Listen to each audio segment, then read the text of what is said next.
What's up guys, Nick here, and today I want to talk to you about this great mixing plugin that I think you all should check out, and it's called ABLM by TBProAudio, and it's a very handy mixing tool, and I'll show you why I love this plugin in a sec here. So let's go over how it works.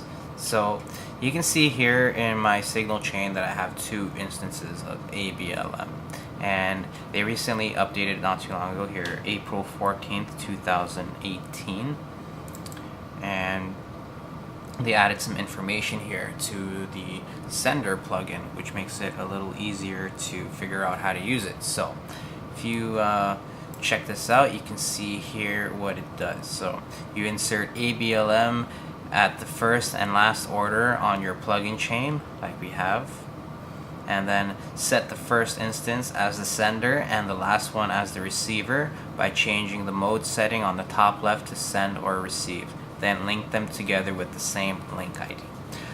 This basically is done automatically for me in my DAW. I don't know if it's different in other DAWs, but I don't have to set that up. So you can see the link ID here, send mode, that's all set up by default to work really easily, so you don't have to mess with anything, which is very good. And so now by default, ABLM will adjust the loudness difference between the incoming and outgoing signal automatically within some period of time. So very handy, very useful, because one of the issues when you're mixing is that loudness can ruin your perception, and you might think things sound better, but in reality it's just louder and you're being fooled by that. So this is a very handy VST to have in your arsenal. So let's bypass it for now and let's listen to this loop. Alright, simple loop. Now when we engage virtual mix rack, it's going to be a little bit louder. I do have a limiter on the master bus, so it might be that much, but you can see here on the meter for the actual track that it is considerably louder. So let's turn on ABLM here, and let's actually go through the process of putting it onto our effects chain here. So we don't have ABLM and we want to insert it, so let's insert a couple instances. Recent ABLM. So this is our sender. We'll want this at the start of our signal chain, and let's add a second one. Recent ABLM. So this is our receiver. It's exactly where we want it, at the end. So automatically it's set up to send and receive. Very handy. So now when we play, and I turn on virtual mix rack, you can see down here in post effects it's showing you a gain difference. So let's bring it down by 3 dB to match the signal. So that's a considerable difference. Up here we can see real time the difference. So constantly changing, and this kind of helps keep it at a pretty consistent level, which is very useful.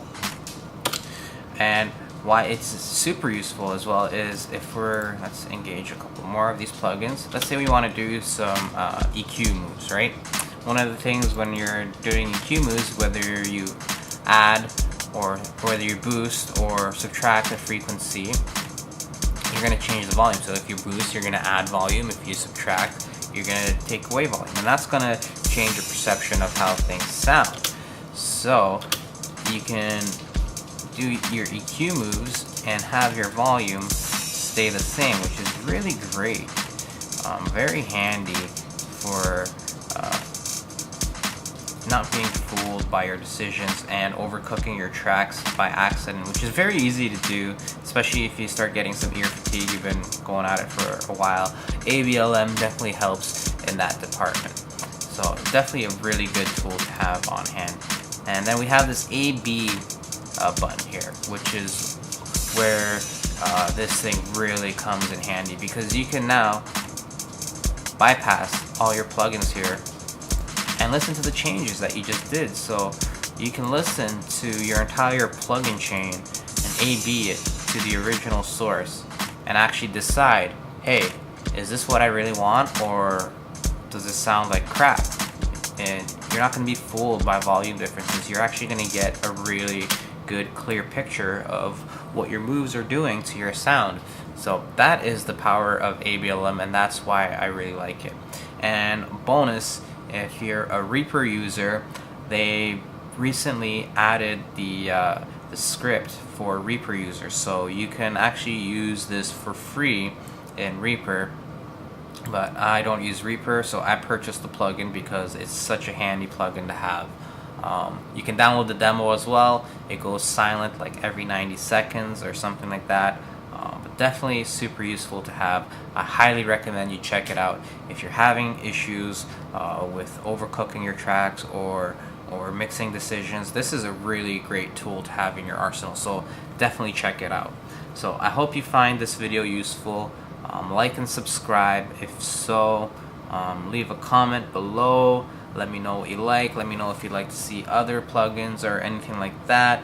Yeah, so until next time, you guys have a great day.